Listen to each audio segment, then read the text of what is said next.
বিসমিল্লাহির রহমানির রহিম। বাংলাদেশ জাতীয়তাবাদী যুব দলের আয়োজনে আজকের এই বিক্ষোভ সমাবেশ বাংলাদেশের সবচেয়ে জনপ্রিয় নেত্রী, 3 বারের নির্বাচিত প্রধানমন্ত্রী দেশনেত্রী বেগম খালেদা জিয়ার মুক্তির দাবিতে বিএনপির ভারপ্রাপ্ত চেয়ারম্যান জনাব তারেক রহমানের বিরুদ্ধে মিথ্যা মামলা প্রত্যাহার, যুবদলের সংগ্রামী সভাপতি সুলতান সালাউদ্দিন টুকুর মুক্তির দাবিতে আজকের এই যুব সমাবেশে সংগ্রামী সভাপতি জনাব মামুন হাসান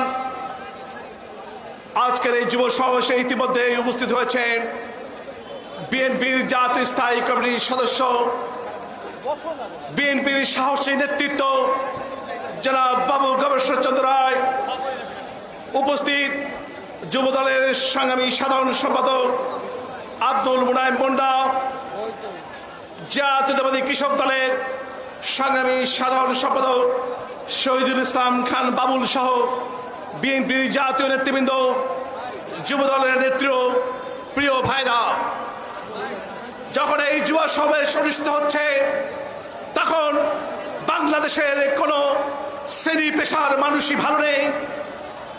আজকে এই 7 জানুয়ারির দাবি নির্বাচনের পরে বাংলাদেশের লক্ষ কোটি যুব সমাজ আজ বেকার রয়েছে, নতুন কর্মসংস্থান সৃষ্টি হচ্ছে না, নতুন করে বিভিন্ন জায়গা থেকে দলীয় বিবেচনায় চাকরিচ্যুত করা হচ্ছে। প্রিয় ভাইরা, আজকের যুব সমাজ ইতিমধ্যেই সমুদ্রে পরিণত হয়েছে। আজকের এই প্রখর রোদের মধ্যে জাতীয়তাবাদী যুবদল তার নেতা কর্মীরা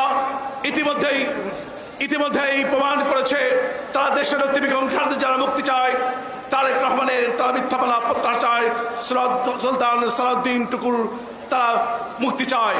আমরা জাতীয় কৃষক দলের পক্ষ থেকে আজকাল এই সকল নেতৃবৃন্দর মুক্তির দাবি করে আগামী দিনে জাতীয় যুব দল সহ জাতীয় কৃষক দল ঢাকার রাজপথ সারা বাংলাদেশে আন্দোলনের সংগ্রাম করেই এই দাবি সরকারকে বিদায় করবে, এই প্রত্যাশা ব্যক্ত করে আমি আমার সংক্ষিপ্ত বক্তব্য শেষ করছি। খোদা হাফেজ। বাংলাদেশ জিন্দাবাদ, বাংলাদেশ জাতীয় যুব দল জিন্দাবাদ, জাতীয় কৃষক দল জিন্দাবাদ। সবাইকে ধন্যবাদ।